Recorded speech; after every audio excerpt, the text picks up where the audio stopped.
Hi guys, Scotty here with another DBZ Dokkan Battle video. Today we're going to be looking at the best stages in the Dokkan story mode to link level up your units. If you want to know just straight up which one to do and you don't want any further discussion or yappery or anything like that, go to 38.7 or 35.6. Those are going to be your two best stages. Go for it. If you want to stick around and see why those are the best stages and why I've included a third option as well, let's jump into it quickly. So if we go to the Dokkan Story Quest mode here, the newly released story mode is here, the newly released area 38, and if we go in there we can see 38.7 here.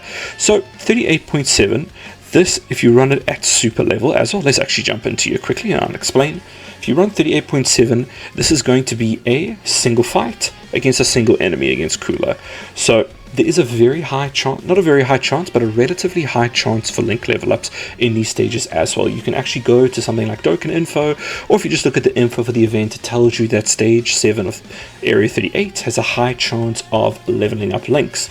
And there's a modifier that comes with these. If you go and look at like Dokkan Info or something, you can see that this has a mod of say 3.25, I think it is, if I remember. Yes, it's 3.25, and that is then times against the chance to actually link level up a link, depending on what level it's at. So what you want to be doing here is, well, not what you want to be doing, but how you want to be differentiating these is 38.7 has a very high chance to level up your links, and high stamina consumption with one fight with one enemy. So for me personally, that is the fastest and most efficient way to do this. Now, it's maybe not the best way, because if you go to 35.6, and we go there quickly now, and I'll tell you about it on the way. So 35.6 has a higher modifier to rank up a link than 38.7 has. Not that much higher, it's not massive. It's 3.25 on 38.7, and 35.6 has 3.56. So it does equate to a couple of extra percent here and there. So let's go to 35.6 and I'll show you. The only thing with the same stamina requirements, the only thing with 35.6 that I personally don't like is it is a single fight still, which is great, but now you are dealing with 5 enemies here. So it is, unless you're leveling up an AoE unit or something, or it is a unit that has multiple super attacks, which are a lot of these units these days, you're going to take at least 2 rotations to do this, which can be a bit more of a pain and a little bit slower. And remember, it's only per fight that you're getting the chance to level up a link. It's not more enemies in a fight, so that's not actually being helpful here.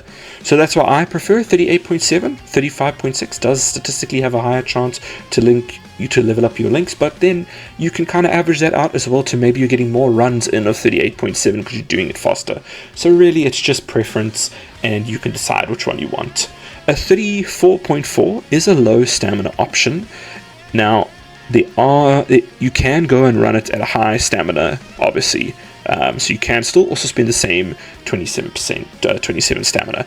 However, if you do run it lower, it's got a 0.8 modifier on it, as well as the fact that if we go in here, you can see that we now have 5 fights that we can do. So it is a much lower modifier. However, you are getting a lot of bang for your buck. You're getting 5 chances at those lower chances to actually level up the link.